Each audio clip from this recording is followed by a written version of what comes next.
Ladies and gentlemen, let's go. Travel, life, and fun. Ladies and gentlemen, let's go. You're listening to the Life Adventurist Podcast, presented by Say What Radio.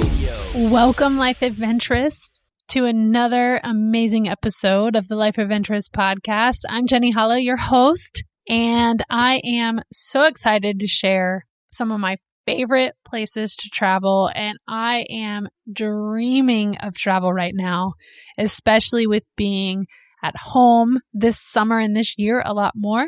We have had 3 big trips canceled this year. So the first one was to Hawaii.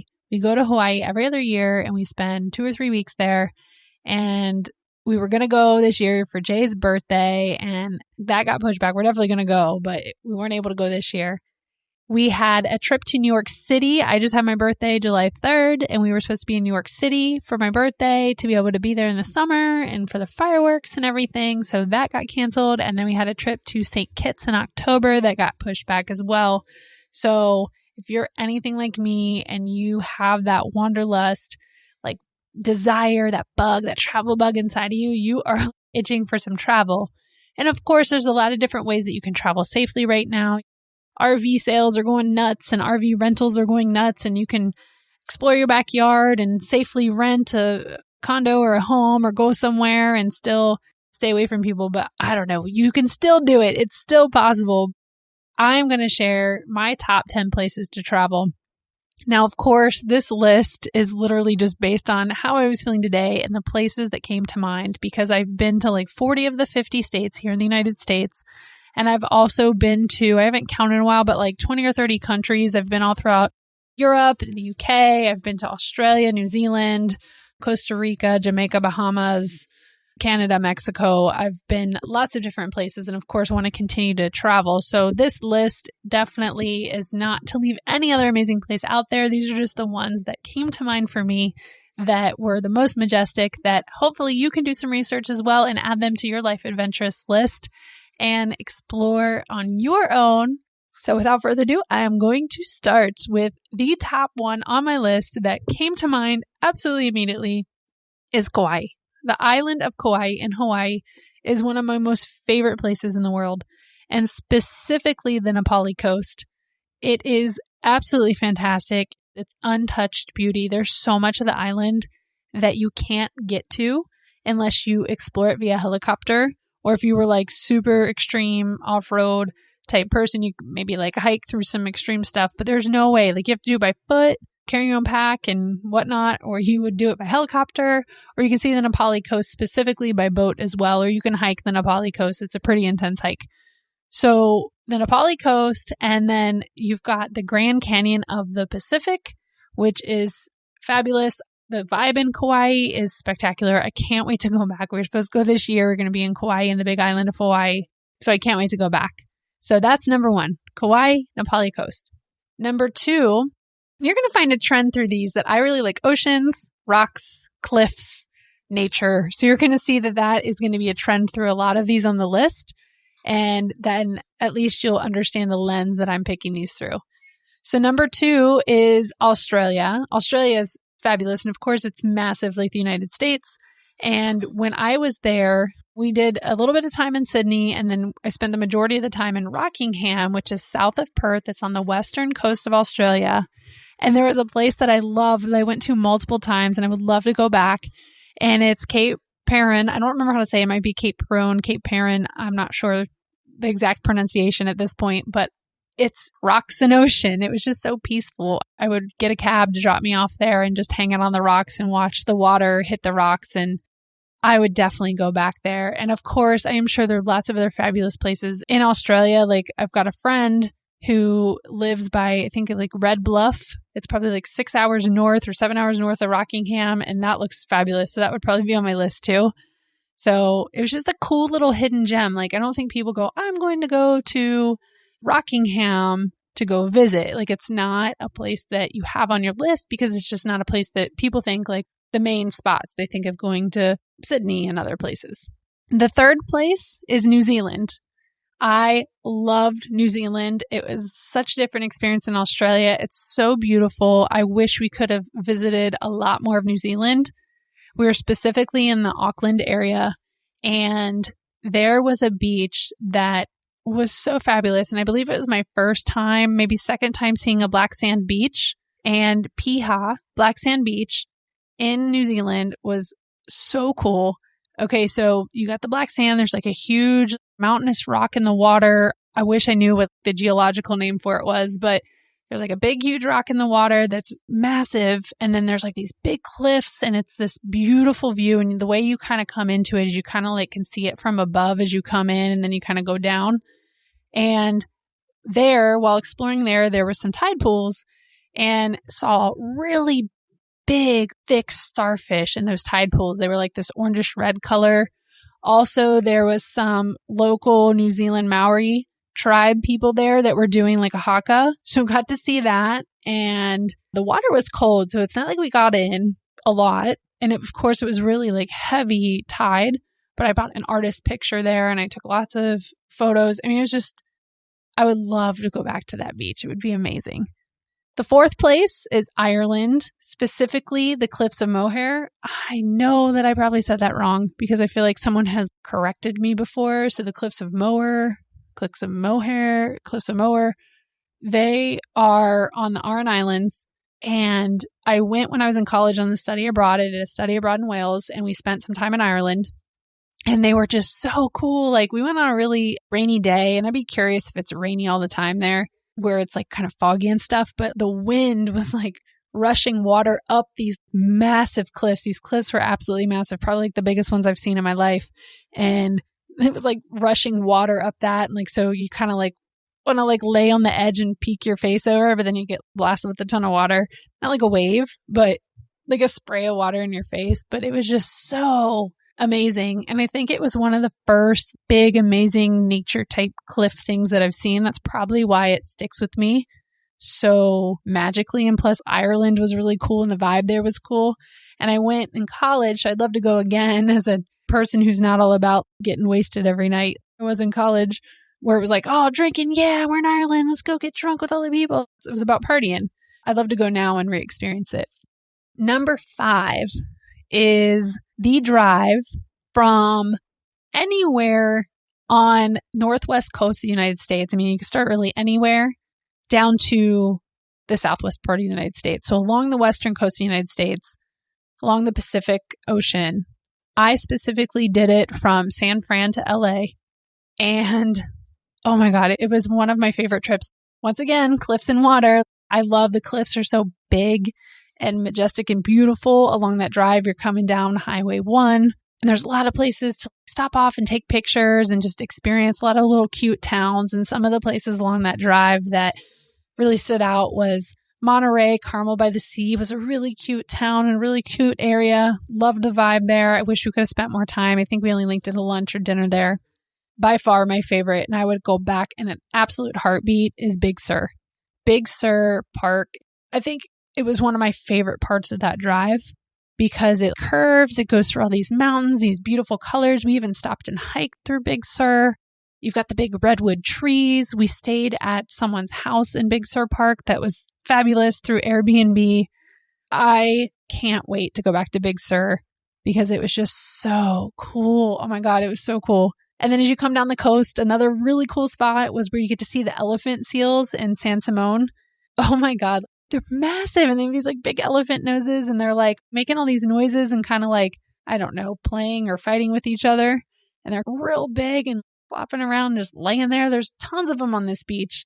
It was so cold, but I was like, I don't care. I don't know when I'm going to see these again. I'm going to stand out here in the freezing cold and look at these seals. I don't know. I felt like I was in a different world. It was something I had never experienced. So that was really special. And then coming all the way down the coast, the other place that really has a special place in my heart is Laguna Beach. Laguna Beach is south of LA, and it is beautiful because as you come down the coast, the cliffs and the rocks get smaller and smaller and smaller, and it ends up just kind of being like flat beach into the water, maybe some rocks. And Laguna's got a little bit of some cliffs, a little bit of rocks, and it's a small, this is my perception of it, but it's like a small, cute town. Like everybody knows each other. There's like live music and places along the beach. There's all kinds of really cool places to be out on the water. You've got the rocks and the pretty sand. Laguna would be another place that I would love to live. I love the vibe and the energy there, so I'd be very open to living in Laguna. We've been there a couple of times, and I would definitely go back in a heartbeat. I'm just getting so excited talking about all these, and I hope that you are too, and you're like thinking like, ooh, what can I look up about these places, and how can I create these experiences and plan them in my future and put them on my life adventurist list. All right, so number 6 is Sedona. Sedona in Arizona is spectacular. Actually, Arizona has a lot of great places and great parks and whatnot, but Sedona's got a really cool energy and vibe. There's a lot of like spiritual woo-woo people there. There's energy vortexes that you can just feel the energy. And even if you look at from the Grand Canyon or even all the way down into Sedona, you can see the trees that are twisted. And it's like from an energy vortex, and you can go get psychic readings there. And there's all kinds of great hiking and beautiful rock formations, and Sedona is beautiful. I would go back. A lot of these places I would go back and wouldn't even think twice, because it always was part of my MO to travel to places I've never been. That way I could experience new places. But when a place is so magical and you want to go back, that's the excitement of it. Number 7 is Costa Rica. Costa Rica, I spent a couple weeks there. The thing that stands out to me in Costa Rica was seeing parrots in their natural environment flying over the jungle. Like it just felt like something out of a movie or out of a book, or something I only had dreamt of experiencing, is seeing these beautiful red, blue, yellow, green birds flying in the air, like big, massive, beautiful birds cawing as they're flying over. And it's just like they're in their natural habitat versus being in a zoo where you see them that way on a perch. And we have parrots here in Florida. They're small green parrot, small, like more like parakeet, but I think they're parrots of sorts. In Costa Rica, just the vibe is really cool. It's all about pura vida. It's a beautiful country with the mountains and vibe. But for me, the reason that Costa Rica makes it is just because like the birds and the wildlife, like went to a cool wildlife park and saw a lot of really cool animals and birds, and saw monkeys in their wild habitat. They call them cappuccinos, and they're these long-tail monkeys that come in. They were at the hotel that we stayed at on the beach, and come in and steal food, and they're a nuisance for the locals. But for the tourist like me being there, I was like, oh my God, monkeys, my favorite. Number 8, Portland, Oregon. Actually, let me tell you one more cool outdoorsy place before I switch to like city type places. So we'll make number 8 Big Bend National Park. Big Bend National Park, it's on the Mexico-U.S. border in Texas. It actually is the least visited national park because of how difficult it is to get to. It's not next to any major airport or anything. Like you can fly into San Antonio and drive 6 hours to get there. You can fly into El Paso, drive 6 or 7 hours to get there. It's literally in the middle of nowhere. It's a massive park. It's beautiful. There's mountains. It literally butts up to Mexico. And Big Bend is, I think it's cool because it's the least visited. So if you have the chance to go there and you can make it work, it's just really interesting. It's different. And like the town outside of Big Bend is called Terlingua, and you're seeing the locals there hanging out, and like there's dogs running all over, and they just go to the little community store and they buy a beer and they sit outside and drink it together. I don't know, it's just different. It was just a different lifestyle and a different way of life, and being able to experience that in a place that not many people get to go. And of course, since you're going to be driving from afar to get there, making it stop at Marfa Lights is also something you want to do too. It's like this phenomenon where you see these lights and no one knows what causes it. And it's a UFO type thing, or is it not? Look it up online, but Marfa Lights is also worth stopping at if you're going to make the trip to Big Bend. So the final 2 places are more cities, and I didn't want to forget about the cities, but number 9 is Portland, Oregon. And I love Portland because of being a foodie.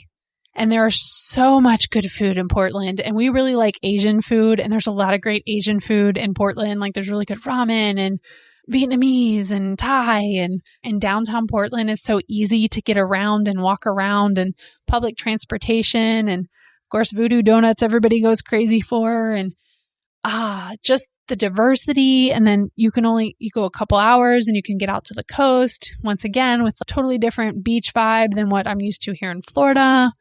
And also like the vibes that keep Portland weird, which is similar to St. Pete, which I live. St. Pete keeps St. Pete weird. Definitely Portland, we would go back.